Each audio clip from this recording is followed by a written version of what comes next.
Welcome to Nutty Buddy Entertainment.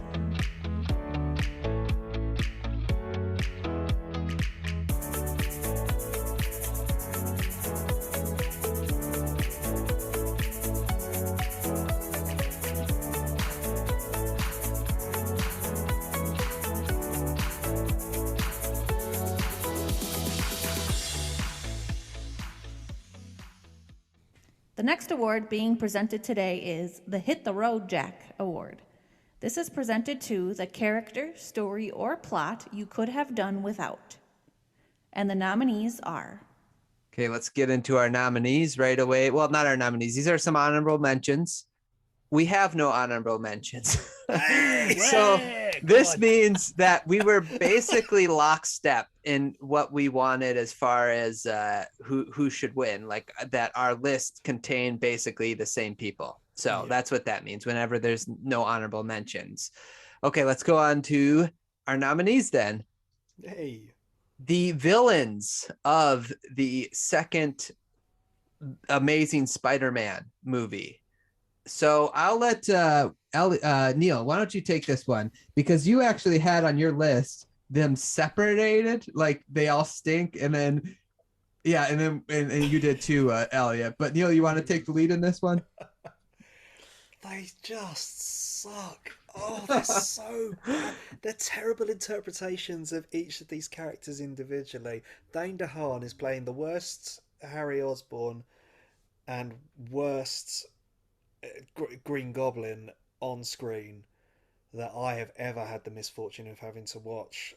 I don't want to go into when Elliot and I first saw this, but we went to see the Amazing Spider-Man 2 together, and it was a painful experience, and I've not revisited it since. But it's because none of these characters anything like I'd ever imagined they would look in live action. It's so disappointing. Paul Giamatti's doing way too much. Somebody needs to reel him in. It's too, the performance is way out there, and I hate it. Electro is just some weird Dr. Manhattan dubstep monster, and it does no. It's painful to watch. The performance is terrible. He's also he's a bit they play him as this weird sociopathic loner at the start. This genius who's also a bit of a goofball, and he's got the comb over, and look, he's dropping his blueprints. Oh, look at him, he's such a when's this guy ever going to get a break? Well, spoilers, he's not. He's going to fall into a tank of electric eels, heal his teeth, and then turn blue and cause hassle, basically. Oh, they're the worst. I hate them. Put them in the bin. If they don't win, we're going to have words after the show, Ryan, because these guys suck. They're so bad. Yeah. Elliot, you want to add anything to that? I will never forgive Sony for the trailer bait of the Spider-Man versus Rhino battle. Which is the end of the movie! Yes! Unforgivable, especially because each of the villains in Spider-Man's Rogue Gallery have their own following, like have their own factions, it's much like Batman's villains. And probably a lot of Rhino fans think so they don't fight at all. How could you? I'm trying to keep this PG-13 here, but I'm trying to gauge a lot of the reactions of people in theatres when they saw TASM 2 7.5 years ago. Yeah, and I don't blame Jamie Foxx and Paul Giamatti, because I know these are great and talented actors, but come on. I even like the actor. What was the actor again who played Harry? Oh, Dane DeHaan. Yeah, I like him too. He was in the Chronicles, right? I like that movie. Yeah, he is good. I really like him, but he was I don't know what directions he was given on this, but and then the way they made Green Goblin, like I didn't like that he was transforming into an actual goblin. It's like it takes kind of the grounded element out of these movies I mean, it's all fantastical anyway, but it's still like you kind of like it when they try to keep it as real as possible. But it was a very disappointing. Okay, let's go to our second nominee. Eddie Brock, Topher Grace as Venom. Let's see, who did I have? Elliot, you want to take this one? Yeah, I'll take the lead since Neil took the lead last time. Avi Arad, honestly. Decides the symbiote is the ultimate story in the comics. We have to have it in there. Why? Why? especially when you see how Topher Grace is the worst interpretation of Eddie Brock.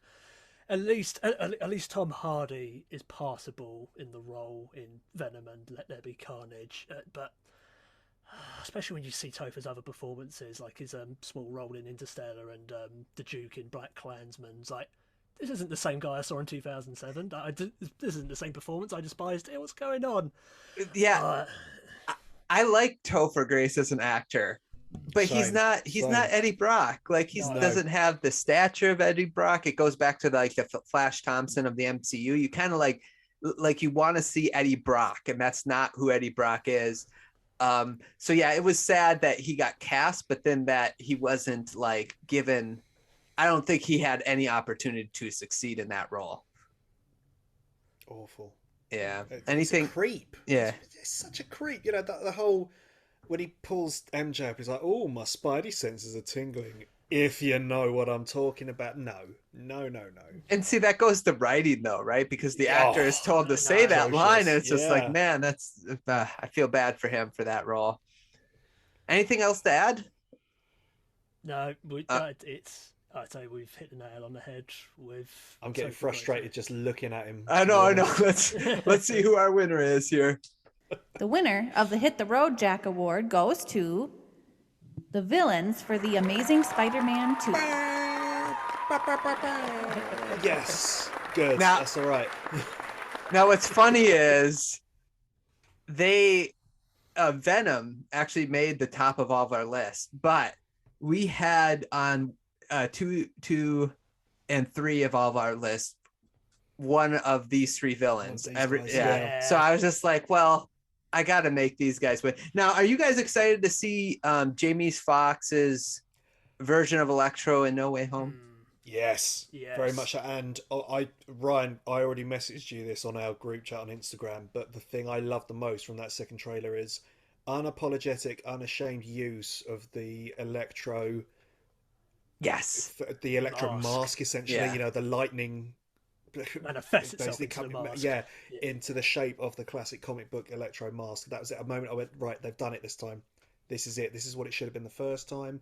Is it this Electro, or is this a variant who has killed his... Sorry, going back to theories, who's killed his universe's version of Tony Stark because he has an arc reactor on his shoulder in No Way Home. So I'm interested to see if it's going to be this one or a different Electro entirely, but same actor.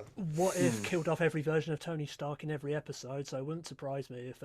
it's just another Tony Stark that died. We didn't even talk about that. Well, did we get it right? Did we give the Hit the Road Jack award to the right plot point, the villains in The Amazing Spider-Man 2? Let us know in the comments below. Like and subscribe to the video if you'd like more awards being presented. And if you have an award that you would like us to discuss, let us know that as well. Go ahead and listen to the podcast on the Nutty Buddy Entertainment podcast feed. And please follow me on Instagram. Thanks so much for listening. I hope you enjoy, and we'll talk to you guys soon.